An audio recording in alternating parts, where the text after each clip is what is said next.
have to say that I'm going to be brief today, but I want to say that I've been thinking quite a lot about the process of mourning and of grieving loss, both for personal reasons. Some of you know that just a week ago, last Shabbat was the first yard site of my beloved father, Rubin, of blessed memory, but also because recently I've had the great honor to officiate or to participate in officiating in funerals of members of this congregation.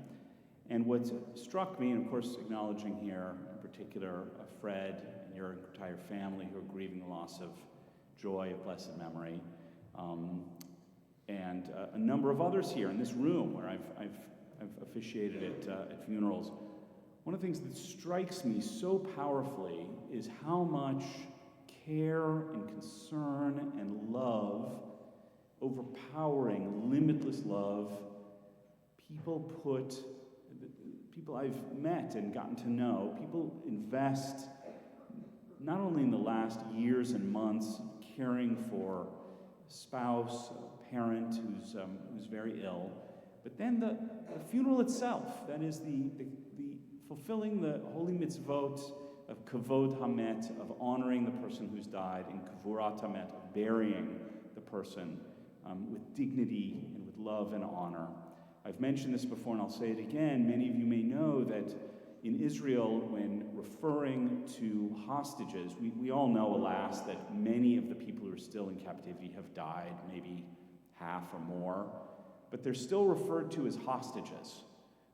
They're still counted in the number, and I think the reason for that is, of course, that until their bodies are cared for and buried with decency and honor, they're still captives. Our tradition cares deeply and profoundly for the respectful treatment of those who pass to the next world, of the bodies that remain. And we just concluded the book of Genesis, and of course going back to the earlier chapters, what is the first thing that Abraham is concerned about when his beloved Sarah dies? It is purchasing land and making sure that she's buried in a decent and honorable fashion, right? And that's a whole episode in Parshat Chayei Sarah. In our own parasha, both Yaakov and then at the end his son Yosef are, you could say, obsessed with being given decent burials in the land of Israel. Both saying, in effect, please do not let me be buried, remain. Do not let my bones, my remains, stay here in Egypt. Right? And I'll add, this is a place of death. Ancient Egypt was like a cult of death. Bring me back, bring my remains back to the land of Israel. Right? In our parasha. I want to reflect on the question of what we owe to those whom we love dearly and who've passed on to the next world. Just briefly with a little Torah study, reflecting on an episode in our parasha. Something very, very odd happens near the beginning of the parasha, which is that Jacob he asks Yosef, as I just mentioned, he asks Yosef, he says, remember, bury me not here, but in the land of Israel. He then goes on to offer a blessing to Yosef's sons, Menashe and Ephraim. And right in the middle of this incident, he again, remember, he asked that Yosef, his son, take his body back to be buried in the land of Israel. Then he's about to bless Yosef's sons, and right in the middle, seemingly almost a non sequitur, it doesn't really make sense, right in the middle of things, he says the following, Va'ani, and as for myself, when I was returning from Padan, when he was returning from his long journey away from the land of Israel, Rachel died. The Hebrew here is very important. It says, Meta alai Rachel. Literally, Rachel died on me, right?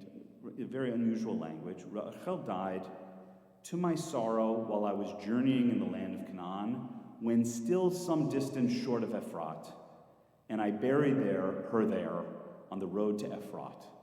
now Beit-Lechem, he Beit-Lechem. Now, for those, raise your hand. Has anybody here ever seen Kever Rachel, Rachel's gravesite? Has anybody here been to Israel and seen where it is? Raise your hand high so I can see. Just a few people. So if you know where Efrat is, right, if you go from Jerusalem south, right, toward Beit-Lechem, just outside of Jerusalem, right, just on the way to Efrat, I can't remember how many kilometers or miles, but not many at all from Jerusalem, South Jerusalem, there is Kever Rachel, and people still, they make pilgrimage and say prayers there and so on, right? So just a reminder, going all the way back to chapter 35 in Genesis, what happened? Rachel had a very hard childbirth with her second son, Binyamin, and died there in childbirth. Now remember, Rachel was Yaakov's favorite wife, his beloved wife. He had 2 children by her, Yosef and Binyamin. And the Torah tells us there that he buried her essentially where she died, right? Again, on the road. And now, as Jacob, right, he's getting ready to die himself, and he requests that he be given a proper burial. He says to his son, bury me where my ancestors are buried. Right? Bury me in Marat Machpelah, the cave of Machpelah, which is essentially in Hebron. Right? Bury me there. The question is, why is he interrupting? He interrupts his blessing that he's giving to Ephraim and Manasseh. It seems to come out of nowhere. So I'm not the first person to wonder what's going on here, of course. So Rashi says, brief comment, says, he imagines Yaakov saying the following, and though I trouble you, Yosef, to take me for burial into the land of Canaan, and I did not do this for your mother, right? Remember, Yosef's mother is Rachel. I didn't do what I'm asking for you to do to me, for me, right? Right? Which I might easily have done since she died quite close to Beit-Lechem. Right? This is something that sort of, I'm going to say, it haunts me, it haunts the Torah. Why did he not simply take her body about a half a day's journey at most to the cave of Machpelah and bury her? Why did he bury her at the side of the road? It seems, honestly, undignified and not a proper and respectful burial. Rashi goes on. I did not carry her even the short distance to Beit-Lechem. Again, Rashi's imagining, right, Yaakov saying this to himself. I didn't carry her even the short distance to Beit-Lechem to bring her into a city. Even bring her, forget about the cave. What about Beit-Lechem? Why the side of a road? I know that in your heart, you, Yosef, feel some resentment against me. Know, however, now he's essentially giving, you could say, an explanation or excuse according to Rashi. Know, however, that I buried her there by the command of God. So what is that? Why the command of God? Why would God say bury her there by the side of the road? Right? And the explanation, as Rashi says, drawing on Midrash, the future proved that God had commanded him to do this in order that Rachel might help her children when Nebuchadnezzar, centuries later, following the destruction of the first temple in the 6th century BCE, right, that when Nebuchadnezzar would take them into captivity. For when, and this is from Jeremiah, the prophet Jeremiah, when they were passing along the road into exile, right, it happened to go right by where she was buried. The exiles, when they were kicked out of the city's destroyed, the temple's destroyed, they're going to Babylonia in exile. Rachel would come forth from her grave and stand by her tomb weeping and beseeching mercy for the exiles. As Jeremiah tells us in chapter 31, a voice is heard in Ramah, the sound of weeping, Rachel weeping for her children. So she essentially, what Rashi is saying is she had to be buried by the side of the road so that in the future she would be able to offer comfort and consolation to the exiles who are leaving Jerusalem, right? This is centuries later. So that's one, we'll say, explanation for why Jacob buried her by the side of the road. Avraham ibn Ezra, right, the great 12th century Spanish exegete, says something different. Rachel died suddenly, and I was not able to transport her to the cave of Machpelah and inter her there, as I did with Leah.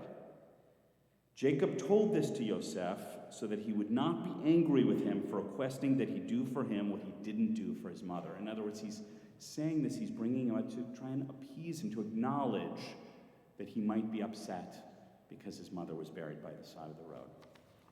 Now, what's going on here?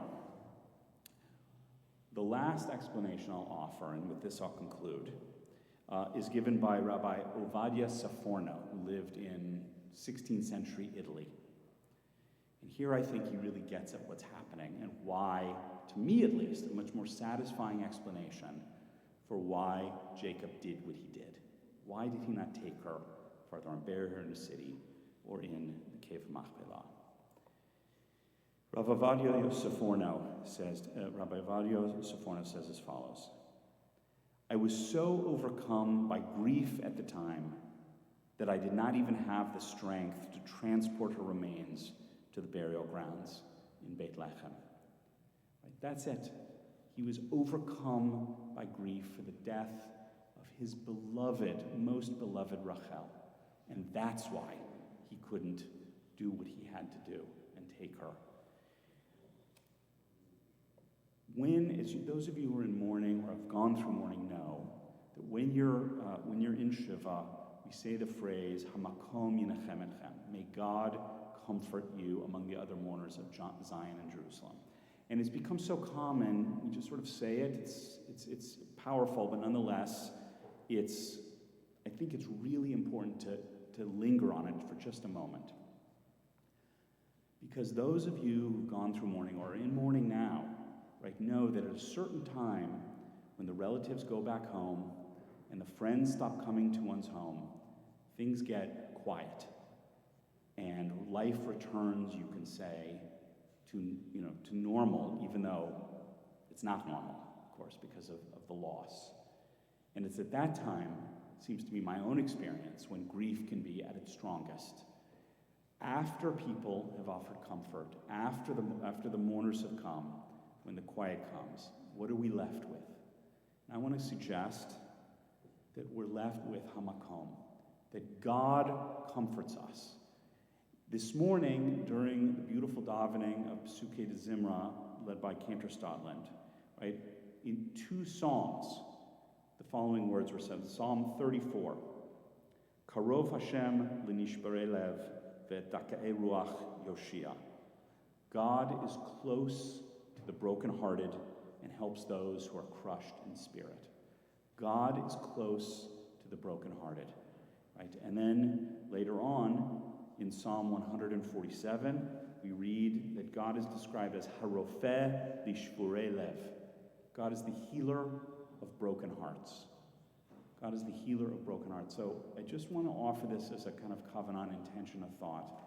For those of us, for all of us who've dealt with grief, right, that in the end, right, Yaakov was so overcome by his sorrow, he was not able to bury his wife where he had to.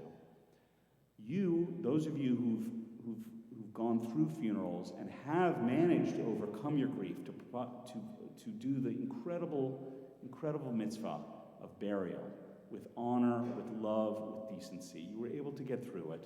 But nonetheless, at the end of the day, it seems to me that our tradition is telling us that we can find solace and comfort in Hamakom, that God is a healer of our broken hearts, and God is especially close to the brokenhearted. And I wish and hope for those of you here today who are going through difficult challenges with mourning, that you receive comfort and love from family, from friends, and from HaKadosh Baruch Hu, the Holy One of Blessing, who comforts all mourners. Shabbat Shalom. Now going to say Musaf.